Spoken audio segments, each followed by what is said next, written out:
السلام علیکم ورحمۃ اللہ وبرکاتہ۔ آج سے 2 ماہ پہلے میرے پاس ایک مریض کو کچھ دوست لے کر آئے، حاضر ہوئے۔ مریض ہڈیوں کا ڈھانچہ بن چکا تھا، لاغر اتنا کہ بس میں کچھ کہہ نہیں سکتا۔ مجھے ایسے معلوم ہوتا تھا کہ بس یہ 2-4 دن کا مہمان ہے۔ میں نے کہا اس نے کیا ہوا ہے؟ انہوں نے کہا میری میز پر ایک بنڈل رکھ دیا، پورا بھرا ہوا کاغذوں کا، رپورٹیں تھیں اس کے اندر۔ میں نے چیک کی، میں نے پوچھا کہ کتنے دن سے بیمار ہے؟ انہوں نے کہا جی بیمار تو یہ تقریباً اسے 4 ماہ ہو گئے ہیں، 5 ماہ، لیکن اب جو رپورٹ آئی ہے آخری وہ یہ ہے کہ اس کے آنتوں کے اندر کینسر ہے۔ اب ڈاکٹروں نے کہا ہے کہ اس کا بچنا مشکل ہے، چند دنوں کا مہمان ہے۔ حکیم صاحب، ہم نے آپ کا نام سنا ہے، ہم آپ کے نام کو سن کر رہے ہیں، آپ اللہ والے ہیں، آپ دوائی بھی دیتے ہیں، سنا ہے دم بھی کرتے ہیں۔ میں نے کہا ہاں میں دم بھی کرتا ہوں، دوائی بھی دیتا ہوں، لیکن جو مریض کی جو حالت ہے وہ صاف بتا رہی ہے کہ مریض کا بچنا مشکل ہے۔ اگر اللہ تعالیٰ نے اس کی زندگی رکھی ہے تو انشاءاللہ العزیز اسے جلد آرام آ جائے گا۔ اب یہ ہے تو میرے لیے بہت بڑا امتحان، آنتوں کا کینسر، آنتوں کا کینسر اور حد درجہ کینسر، یعنی کہ عام کینسر بھی نہیں، آخری سٹیج پر کینسر تھا۔ اللہ تعالیٰ نے میرے دل میں ڈال دیا، میں نے انہیں ایک نسخہ بتایا، کچھ روحانی علاج بھی بتایا، تو اس سے مریض کو اتنا فائدہ ہوا کہ اب مریض صحتیاب ہو چکا ہے، اور وہ جو کھانا نہیں کھا سکتا تھا اب خود کھاتا بھی ہے، ماشاءاللہ اس کے چہرے کی رونق واپس آ گئی ہے۔ میں چاہتا ہوں کہ یہ نسخہ میں آپ دوستوں کو یوٹیوب پر بھی بتا دوں، اگر آپ دوستوں میں سے کسی کو بلڈ کینسر ہو یا اس طرح آنتوں کے اندر کینسر ہو تو وہ میرے اس نسخہ کو آزما کر دیکھ لیں، کیونکہ تجربہ شدہ ہے۔ میں نے ایک مریض کو استعمال کرایا ہے، اس کو 100% رزلٹ ملا ہے۔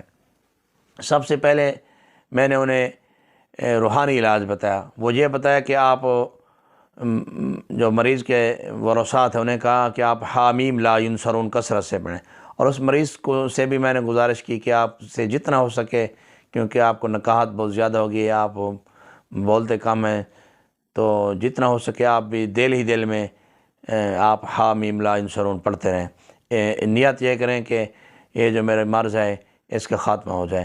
حامیم لا ینصرون کا وظیفہ انہیں میں نے پڑھنے کے لیے دیا، اور ساتھ میں نے کہا کہ درود ابراہیمی کی کثرت کریں، اور تیسری بات میں نے یہ کی کہ روزانہ جو ہے نا اس مریض کے لیے آپ صدقہ دیں۔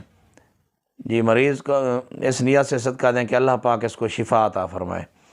بس یہ 3 چیزیں تو میں نے روحانی طور پر بتا دیں، اور ایک میں نے جو نسخہ بتایا وہ یہ ہے کہ میں نے یہ کہا کہ آپ اس مریض کو ہلدی دیں۔ ہلدی آپ نے پہلے جو ہے نا پنسار سٹور سے لینی ہے، تو پسائی نہیں لینی، بلکہ ہلدی کے جو پھل ہوتا ہے نا ہلدی کا، جس طرح اس کی ڈلیاں ہوتی ہیں وہ مل جاتی ہیں، وہ خشک لینی ہے۔ اگر خشک نہ ملے تو بازار سے ہلدی تازی نکلی ہوئی، زمین سے تازی نکلی ہوئی بھی وہ مل جاتی ہے، جس طرح آلو مل جاتا ہے یا ادرک مل جاتی ہے۔ وہ ادرک کی طرح اس کے اس طرح کے گنڈے ہوتے ہیں، تو چھوٹے چھوٹے ہوتے ہیں، وہ مل جائے تو بہتر ہے، ورنہ آپ پنسار سٹور سے خشک ہلدی کے اتنے سے چھوٹے چھوٹے سے گنڈے سے لے لیں، تو اس کو آپ پیس لیں۔ اپنے ہاتھ کی بنی ہوئی جو ہلدی ہے وہ استعمال کریں۔ مریض کو استعمال کیسے کرنا ہے؟ آدھا چمچ 1 پاؤ دودھ کے اندر حل کر کے دینی ہے۔ صبح و شام آپ نے یہ دوائی دینی ہے، صرف ہلدی پسی ہوئی خود پیسنی ہے، تو آدھا چمچ 1 پاؤ دودھ کے اندر، بس آپ یہ علاج کریں۔ اور باقی آپ تو تھک چکے ہیں پیسے لگا کر۔ انہوں نے کہا چلو ٹھیک ہے حکیم صاحب، آپ نے ہمیں ٹائم دیا، میرا شکر ادا کر کے چلے گئے۔ میں بات کو بھول گیا۔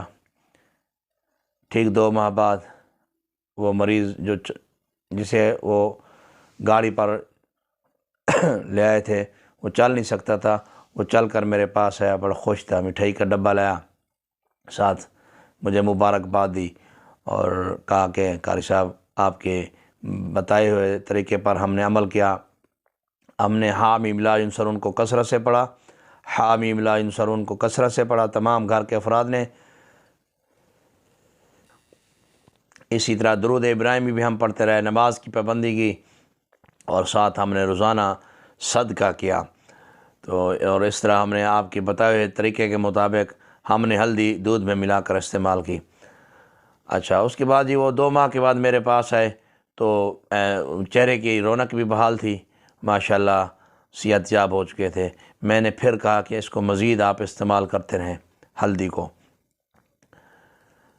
آپ دوستوں سے بھی گزارش ہے، اگر آپ کے آس پاس کوئی مریض ہو جسے کینسر ہو چکا ہو، اور خاص طور پر بلڈ کینسر ہو یا انہیں آنتوں کا کینسر ہو، تو آپ یہ نسخہ استعمال کریں یا انہیں کروائیں، انشاءاللہ العزیز آپ کو فائدہ ہوگا۔ اگر آپ کے کچھ دوست وغیرہ کہیں بھی کوئی مریض ہوں تو انہیں یہ مشورہ دیں۔ باقی ادویات کے ساتھ ساتھ میں نہیں کہتا کہ آپ جو دوائی استعمال کر رہے ہیں انہیں چھوڑ دیں، بے شک نہ چھوڑیں، لیکن جو میں آپ کو ٹوٹکا یہ نسخہ بتا رہا ہوں اس کی قدر کیجئے گا، 100% اس کا رزلٹ ہے، تو آپ نے انہیں استعمال کرنے کا مشورہ ضرور دینا ہے۔ السلام علیکم ورحمۃ اللہ وبرکاتہ۔